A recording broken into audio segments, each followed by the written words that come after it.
Assalamualaikum warahmatullahi wabarakatuh. Salam pelajar, suka belajar. Halo sobat, kembali lagi bersama Kak Kundria di channel Mata Kundria. Nah, kali ini kakak kembali menyuguhkan video seputar akuntansi. Nah, untuk pembahasan ini masih seputar persediaan teman-teman. Nah, sebelumnya kan kakak sudah ngebahas tentang persediaan, dimana itu menggunakan metode retail. Retail itu kan ada banyak, masih inget gak teman-teman? Retail konvensional sama menurut harga perolehan ya. Jadi kalau teman-teman yang belum sempat nonton persediaan dengan metode itu, boleh banget skip video ini terus mampir ke video sebelumnya, nanti kembali lagi ke sini, oke? Nah, Kak Kun sekarang mau ngebahas persediaan dengan metode laba bruto gitu ya. Kalau yang kemarin itu kan retail. Nah, retail tuh kalau rasio itu pakainya dua ya, konvensional sama harga pendekatan perolehan. Sekarang ini kakak sudah menyediakan contoh soal beserta pembahasannya ya teman-teman.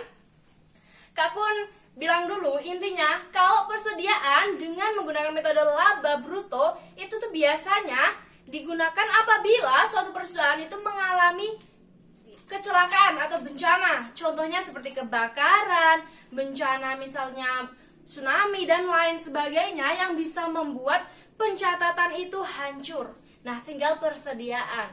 Nah, kalau misal keadaan seperti itu kan kalau kita harus menghitung satu-satu itu memakan waktu yang tidak sedikit.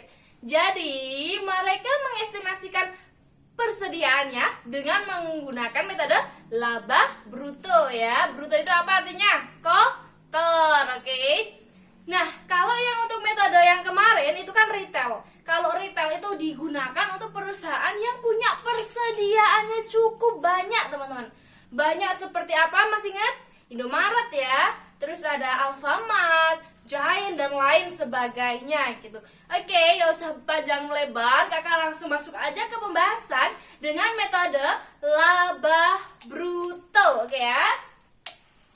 Sebenarnya itu cukup sederhana teman-teman untuk melakukan perhitungannya gitu. Intinya kita hanya patokannya itu di perolehan. Nah, ini ada contoh soal di mana soal ini menggunakan biaya berdasarkan penjualan. Jadi kita hasil penjualan itu kita rubahkan menjadi pada nilai biaya. Nah, di sini ada yang namanya margin perusahaan, teman-teman. Di mana margin perusahaan ini sudah ditetapkan sama pihak sananya gitu ya. Pihak yang sudah membuat soal atau pihak PT Merdeka atau tempat teman-teman kerja gitu ya. Nah, biasanya kalau nggak ada penentuan seperti ini kita harus menghitung juga dengan rumus gitu ya teman-teman. Nah, tapi buat teman-teman yang kepo rumusnya seperti apa, boleh tulis komentar, besok Kak Kun jawab ya. Karena Kak Kun sekarang membahas satu soal ini. Jadi nanti kalau ada yang kurang pas atau gimana atau mungkin kurang ibaratnya pengen tanya, boleh banget tinggalkan di komentar. Oke, langsung aja. Di sini ada soal ya, Kak Kun bacain ya. PT Merdeka memiliki persediaan awal senilai 30 juta ya. Terus dia ada pembelian, di mana pembelian itu sebesar 120 juta. Yang keduanya pada nilai biaya penjualan. Nah, di sini yang kakak maksud, ini kan pada nilai penjualan ya. Ini kita harus rubah dulu menjadi pada nilai biaya. Ini ya teman-teman bisa lihat. Nanti Kak Kun bahas pas waktu udah sampai bawah ya. Oke, kita baca lagi. Pada harga penjualan adalah sebesar 180 juta. Nah, nanti ini 180 juta kita otak-atik lagi, kita perkurangkan dengan margin namanya ya teman-teman. Margin itu bentuk persentase ya, seperti yang tertera di sini ya. Nah, margin perusahaan dari harga penjualan itu sebesar 30%. Oke, jadi di sini kita diminta untuk menghitung estimasi persediaan akhir. Kenapa dikatakan estimasi? Ya seperti yang tadi Kak Kun sampaikan bahwa pencatatan model seperti ini biasanya diterapkan apabila perusahaan mengalami kecelakaan ya atau bencana gitu ya. Kebakaran juga bisa, tsunami bisa, banjir yang menyebabkan berkas-berkas kita hilang juga bisa, oke ya. Jadi pakainya tuh seperti ini ya. Langkah pertama, ini kita harus berdasarkan dengan soal ya, persediaan awal, itu pasti kita tahu ya. Karena kita kan ibaratnya melakukan pencatatan, itu kan setiap bulan itu melakukan tutup buku ya teman-teman. Kita pasti mengingat dong persediaannya berapa. Apalagi pihak akuntan, oh aku kemarin menghitung persediaan segini. Pasti ada yang teringat atau mungkin juga ada file yang ditemukan gitu ya. Nah, nanti ditulis di sini. Di mana? Ini kan Kak Kun tulis dulu ya dengan metode laba bruto. Cocok banget buat apa? Buat yang perusahaannya mengalami suatu bencana, oke ya, perlu diingat ya teman-teman. Nah, langkah pertama kita buat seperti ini ya. Ini Kak Kun tulis persediaan awal ya.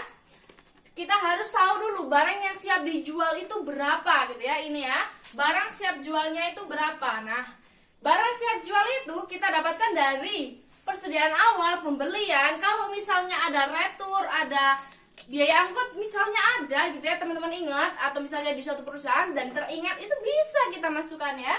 Jadi di sini persediaan awalnya seperti yang kita lihat ada 30 juta. Kita tulis ya, persediaannya 30 juta ya. Nah, langkah selanjutnya ini kan ada pembelian. Pembeliannya juga kita masukkan teman-teman. Di mana pembeliannya ini senilai 120 juta. Nah, ini kita jumlahkan ya. 30 juta ditambah dengan 120 juta. Teman-teman bisa pakai kalkulator. Pasti misalnya sudah melihat, ini sudah terlihat ya, 120 tambah 30 kan 150 ya. Berarti jawabannya 150 juta. Nah, 150 juta ini dinamakan dengan barang siap jual ya. Nih, barang siap jual. Jadi barang siap jualnya itu senilai 150 juta. Nah, langkah selanjutnya kita harus menghitung yang namanya penjualan pada nilai biaya ya.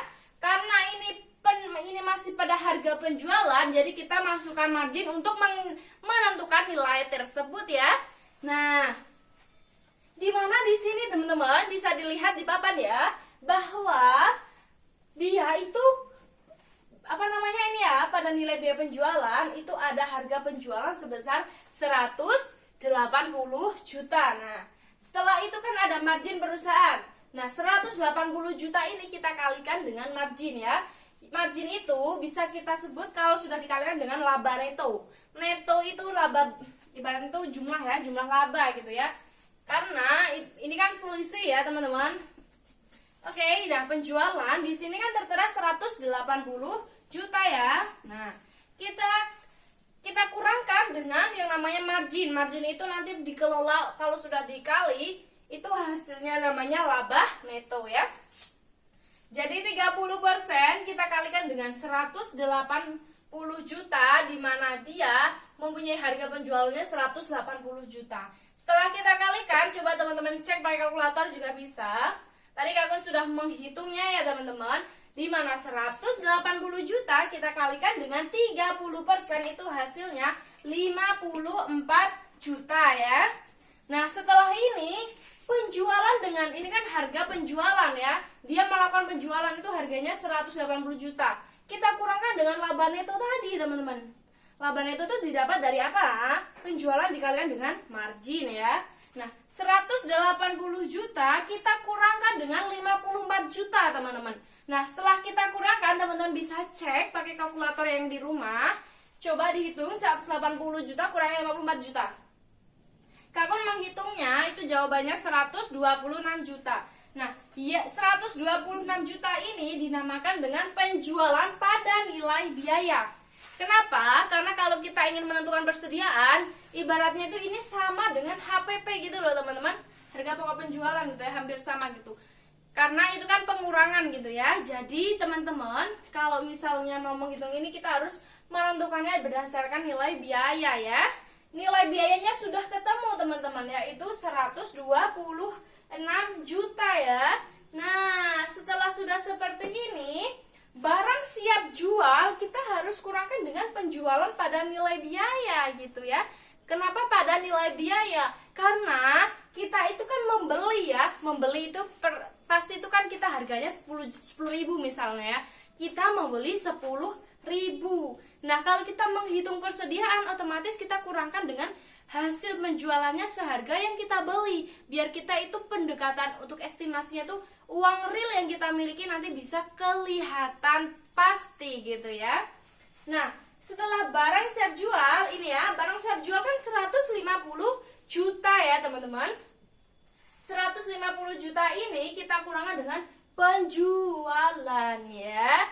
Penjualannya 126 juta, jadi setelah kita kurangkan, ini kita kurangkan hasilnya, coba teman-teman cek lagi, nggak apa-apa. Hasilnya di sini 24 juta. Nah, 24 juta ini yang dinamakan persediaan akhir pada nilai biaya, yang kalau kita sebut sebagai perkiraan atau estimasi, atau bisa kita sebut juga dengan perkiraan nilai persediaan pada nilai biaya, atau juga bisa kita sebut dengan estimasi. Estimasi sama perkiraan itu sama ya. Estimasi nilai persediaan akhir gitu ya. Jadi seperti ini teman-teman. Untuk penerapan persediaan itu sebenarnya banyak gitu ya. Ini tuh termasuk materi kalau dalam ke ilmu akuntansi itu akuntansi keuangan ya. Dimana ini mempelajari lanjutan dari persediaan. Teman-teman masih ingat kan? Kak Kun kan juga udah membuat video tentang persediaan, baik itu metode FIFO, LIFO, average, rata-rata tertimbang, rata-rata sederhana dan sebagainya. Nah, ini kelanjutan dari ke metode yang kemarin gitu ya. Cuma ini untuk tahap yang lebih lanjut. Dimana yang kemarin itu retail konvensional untuk apa? Retail konvensional untuk perusahaan yang memiliki persediaannya jumlahnya banyak. Saking banyaknya nggak mungkin kita harus menghitung 1, 2, 3, itu kan memakan waktu lebih lama gitu ya. Nah, kalau yang ini laba kotor, ini untuk perusahaan-perusahaan yang ibaratnya terjadi kecelakaan, ibaratnya musibah gitu ya teman-teman, bisa katakan musibah, entah itu kebakaran atau mungkin juga kebanjiran, tsunami dan lain sebagainya gitu, yang menyisakan persediaan. Jadi kita nggak usah menghitungnya dengan real gitu kan. Jadi kita bisa mengestimasikan dengan cara ini. Ya walaupun nanti ke depannya kalau sudah bangun lagi karena itu misalnya terjadi kebakaran, otomatis kita kan buka lagi kan. Nah, itu perlu dihitung lagi, itu nggak masalah. Jadi ini untuk mempersingkat waktu dalam penentuan persediaan gitu ya teman-teman. Jadi teman-teman, videonya cukup sekian gitu ya. Jadi yang teman-teman kalau ketinggalan ibaratnya pengen tahu yang retail, itu bisa banget teman-teman lihat videonya, ada tinggal tulis aja di judul. Kalau enggak, pencet ada yang mata kuliahnya, di scroll ada teman-teman ya, bisa pilih aja gitu. Jadi terima kasih ya teman-teman. Intinya itu pembahasannya seperti ini. Nah, untuk materi yang ibaratnya teman-teman ganjal tentang seputar ini, boleh banget tinggalkan di komentar. Jadi nanti Kak Kun bahas di video next gitu ya, selanjutnya gitu ya. Oke, terima kasih teman-teman. Tetap semangat, terus jaga kesehatan ya. Tetap semangat, oke? Salam belajar, suka belajar.